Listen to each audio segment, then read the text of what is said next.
My elderly neighbor kept ringing my doorbell at exactly 7 p.m. every night, and I was getting annoyed. I work from home, and it was interrupting my evening calls.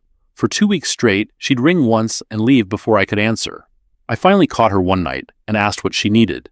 She looked embarrassed and said, "I'm so sorry, I just need to know someone's home." I didn't understand, so she explained. Her husband died 6 months ago, and every evening at 7 p.m., she'd hear his keys in the door when he came home from work. Now the silence at that time is unbearable. She started ringing my doorbell just to hear a sound from another house and know she wasn't completely alone. My heart absolutely shattered. Now every night at 7 p.m., my wife and I go to her house for tea. She's become like a grandmother to our kids. She's teaching my daughter to knit, and my son calls her Grandma Rose. She's not lonely anymore, and neither are we.